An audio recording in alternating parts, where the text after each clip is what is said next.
नंतर काही मवियातले काही खासदार हे भाजपच्या संपर्कात आहेत असं समजतंय. ऑपरेशन लोटस भाजपकडून राबवण्यात जाण्याची शक्यता आहे. बघा, भारतीय जनता पक्ष अशी कोणती ऑपरेशन करू शकतं? त्यांच्याकडे पैसे आहेत, त्यांच्याकडे यंत्रणा आहेत. दहशत निर्माण करून अशा प्रकारे माणसं फोडणं यापूर्वी फोडलेले आहेत. एकनाथ शिंदेसारखे किंवा अजित पवारांसारखे लोक का गेले पळून? भीतीपोटीच गेले ना. ते का ऑपरेशन लोटस होतो का? छे छे छे, ते ऑपरेशन डर होतं. पळून गेले घाबरून, भीती दाखवायची आणि पळवायचे. आणि मग तुम्ही तिथे गेल्यावरती तुमच्या संपूर्ण खटले मागे घ्यायचे, तुमची संपत्ती जप्त केलेली परत करायची, हे यांचे धंदे आहेत. नैतिकता नावाचा कोणताही प्रकार भारतीय जनता पक्षाच्या सत्तेत मला दिसत नाही. मंत्रिमंडळ यादी अजूनही जाहीर झालेली नाही सर. पण एकनाथ शिंदे यांच्या शिवसेनेत अडीच वर्षाचा मला माहित नाही ते, त्यांचा प्रश्न आहे. पण 20 दिवसानंतर सुद्धा जर मंत्रिमंडळाची स्थापना होत नसेल, गृह खातं कोणाकडे हे ठरत नसेल, तर या राज्यातल्या कायदा सुव्यवस्थेवरती प्रश्न निर्माण होतोय. आणि या राज्यातली कायदा सुव्यवस्था पूर्णपणे उद्ध्वस्त झालेली आहे. बीड जिल्ह्यातल्या केज मधले एक सरपंच संतोष देशमुख यांची दिवसाढवळ्या हत्या झाली परवा. त्यांचं अपहरण झालं आणि त्यांची हत्या झाली. त्यानंतर पुण्यामध्ये मांजरीला हे आमदार योगेश टिळेकरांचे एक मामा आहे सतीश वाघ म्हणून, सकाळी मॉर्निंग वॉकला गेले, त्यांचं अपहरण केलं आणि त्यांचा मृतदेह सापडला.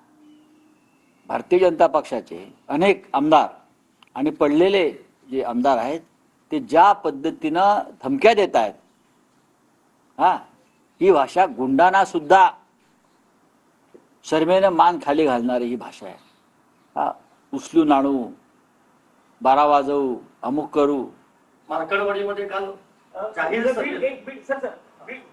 विषय घडला. बीडचे खासदार बजरंग सोनवणे गंभीर आरोप केलाय. तिथले एसपी माझा फोन उचलत नाही, खरंय ते. रिस्पॉन्स करत नाही. मी बजरंग सोनवणे यांचं ते वक्तव्य ऐकलंय, म्हणूनच मगाशी मी केजचा विषय काढला, संतोष देशमुखांचा. दिवसा ढवळ्या जर सरपंचाचं अपहरण होत आहे, त्याची हत्या होते आहे, सतीश वाघ सारख्या एका उद्योजकाला उचलून मारलं जात आहे सकाळी मॉर्निंग वॉकला, आणि खासदार जेव्हा फोन करतात तिकडल्या पोलीस प्रमुखांना आणि त्यांचा फोन उचलला जात नाही, ही अत्यंत गंभीर गोष्ट आहे. देवेंद्र फडणवीस यांना हे राज्य अशा प्रकारे चालवायचं आहे का? की त्याने एकदा स्पष्ट करावं. आम्ही त्या पद्धतीने त्यांना उत्तर देऊ. ठीक आहे, आम्ही रस्त्यावरती उतरू, आमच्यावर तुम्ही गोळ्या झाडाल, बाकी काय कराल, आम्हाला तुरुंगात टाकाल, बाकी तुमच्या हातात काय आहे, आमची तयारी आहे. मार्कडवाडीमध्ये काल पडळकर, खोत, राम सातपुते यांची जाहीर सभा झाली. 100 शकुनी गेल्यानंतर एक शरद पवार, माननीय शरद पवार साहेबांचं योगदान जे आहे किंवा जे लिडरशिप जे आहे त्या संदर्भात महाराष्ट्राला कायम आदर आहे. अशा प्रकारची भाषा तुम्ही वापरताय, तुमचे भाजपचे लोक, हे तुम्हाला शोभतं का? देवेंद्र फडणवीसांना शोभतं का हे की तुमचे लोक अशा प्रकारे जाऊन शरद पवार साहेबांविषयी भाषा वापरतात, धमक्या देतात? देवेंद्रजींनी सांगावं की माझ्या पाठिंब्याने हे बोलतायत, मग आम्ही बघू. ही भाषा वापरली जाते तुमच्या लोकांकडून माननीय पवार साहेबांविषयी. देवेंद्रजींनी स्पष्ट करावं, होय मी त्यांना सांगितलं ही भाषा वापरा. ती कोणते टिल्लू गब्बर सिंग आहे सगळे, 1-2 कोकणातले, अहो तुम्ही आत्ता जिंकलात, ठीक आहे हो, कसे जिंकलात आम्हाला माहिती आहे ना, पण राजकारण आणि बहुमत फार चंचल असतं. तुम्ही वारंवार सांगता, बहुमत फार चंचल असतं. नागपूरचं अधिवेशन सुरू होत आहे, विरोधी पक्ष नेत्यासाठी तुमच्याकडे संख्याबळ नाही, नार्वेकर म्हणतात अजून अर्ज आलेला नाही. काय महाविकास आघाडी विरोधी पक्ष नेत्यासाठी काही प्रयत्न करणार? बघा, आता सगळे विरोधी पक्षाचे लोक नागपूरला जातील. माननीय उद्धव ठाकरे सुद्धा नागपूरला निघालेले आहेत. तेही जातील, एकत्र बैठक होईल, चर्चा होईल आणि त्यानंतर हा निर्णय घेतला जाईल. मला माहित, मला असं माहित नाही.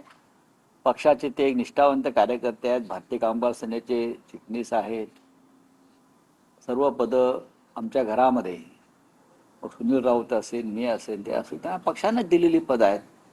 मला पाहावं लागेल काय विषय आहे तो. ईव्हीएम संदर्भात सगळ्या बैठका दिल्लीत सुरू असताना निवडणूक आयोग म्हणतं व्यवस्थित जी मतमोजणी आहे ती व्यवस्थित कायदेशीर, सगळंच बोगस आहे ना, सगळंच बोगस आहे. इथे कायदेशीर काहीच नाही, निवडणुकीच कायदेशीर नाहीये. चलिए थैंक यू। सर हाँ बोलिए।